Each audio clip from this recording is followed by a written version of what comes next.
All right, today we're talking all about effects send tracks. And whenever we're using send tracks, we have to decide if we're going to do this pre-fader or a post-fader, and the terminology around them can be a little confusing. So today we're going to demystify all that, and we're going to explain in which situations you would want to use pre-fader or post-fader and what the differences are, and show some examples. So by the end of this video, you should be able to make a real quick decision about whether or not you want a pre-fader or post-fader for your send track. And there's no hard rules about this, and in some cases you want one or the other for different reasons.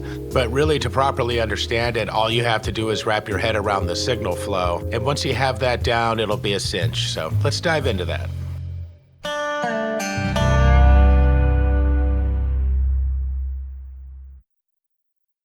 So your modern digital audio workstation, or DAW, is modeled after an old school console. And the signal flowing through each channel strip on the console goes in order from input to output. Now, a send is essentially splitting the signal. But really, all you have to do is consider the signal flow. Why am I sending this signal to this send track? What is it going to be used for? So a post-fader send is going to be affected by the volume fader.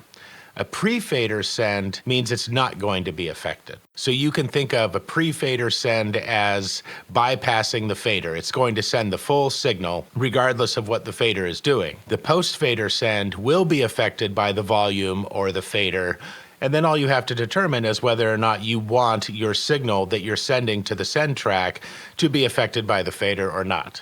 If we're using an auxiliary send track to do parallel compression, a compressor is dependent on the gain signal.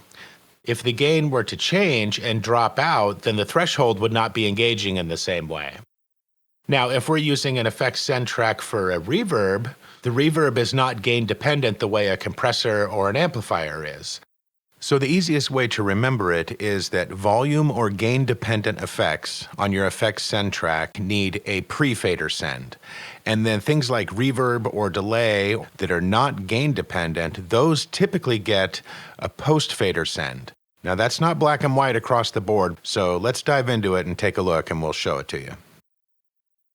So the track at the top in green here is this acoustic guitar. And you'll see that I have two send tracks assigned to it. One of them is for an amp simulator, which is going to be gain dependent the same way a compressor would be. So you're going to probably want that set to a pre-fader. Because if I turn this acoustic all the way down, and this is set to post-fader on the send track, then I'm no longer sending any signal to the preamp. But if the reason you're sending your signal is gain or volume dependent, chances are you want a pre-fader send, so the fader volume is not affecting the signal. The signal is going to be 100% either way if it's set to pre-fader. Now, below the amp simulator send track is the reverb send track, and that'll typically be post-fader.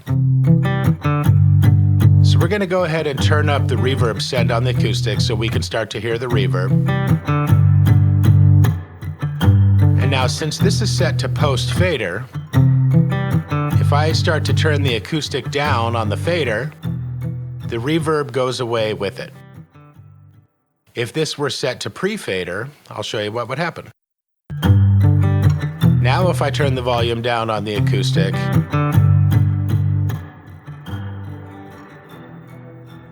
the acoustic goes away, but the reverb is still playing, because the pre-fader send is sending the full volume because it's not affected by the fader on the acoustic. Now, typically, whether it's an acoustic or a vocal or whatever, if you're using a post-fader send, you're going to get a more natural response. That way, if the vocal gets louder or turned up, the reverb gets a little louder with it, the way it would naturally. If you're in a club listening to a singer, and you're hearing the reverb bouncing off the walls of the club, and then the singer gets really loud for a note, you're going to hear more reverb. That's just the natural sound of a listening environment. So post-fader for a reverb send will give you that natural feel. Now, what we just demonstrated with the pre-fader is not necessarily wrong, because there's no right or wrong here. It's just something that you need to consider, because you might actually use this setting, pre-fader, if you wanted to do some interesting sound design. You might have a situation where you want to take the vocal out and still have the reverb of the vocal there, or an acoustic, or whatever it is. That's just a creative decision that might be applicable in some cases, but in general, that's not what we're after, but it doesn't mean you can't use it. In fact, knowing how to do it could actually give you some really cool ideas about some tricks that you might try. But yes, in general, your average reverb or delay send, a time-based effect send that's not dependent on gain, you're probably going to want it on post-fader for most applications. Now, back to the amp sim. The amp sim is there to run the acoustic through a crunchy amplifier so we can blend the signal in, so we can add just a hint of crunch in the background on this acoustic. And this one is set to pre-fader, so let's show you why. Let's start blending in a little bit of the crunchy amplifier.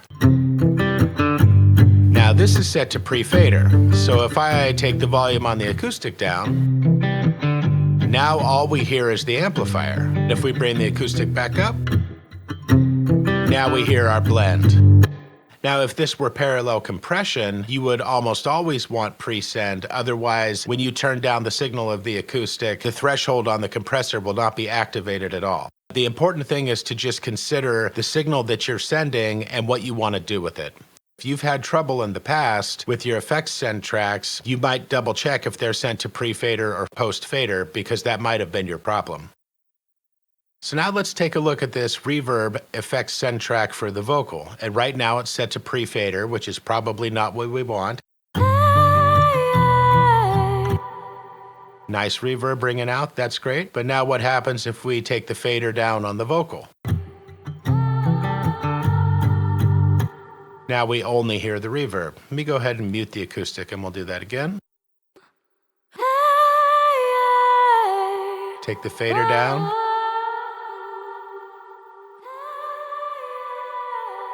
So that's what happens if your reverb vocal send track is set to pre-fader.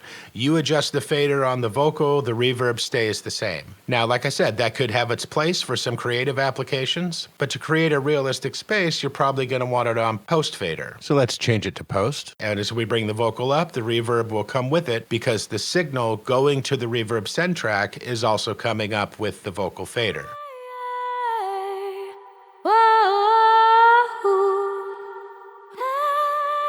And that way we're getting a natural reverb response to the vocal as the vocal volume goes up and down. And that makes sense. Because reverb is a time-based effect, odds are we want a post-fader send. But let's talk about an example where that's not going to help us out.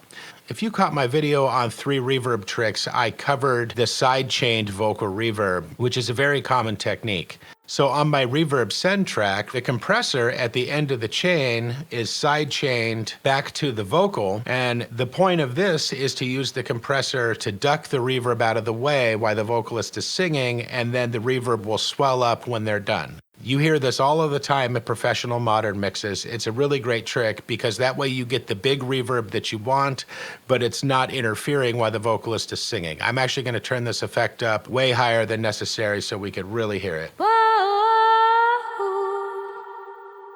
Yeah, so while she's singing, the reverb is suppressed by the sidechain, and when she stops singing, it swells back up.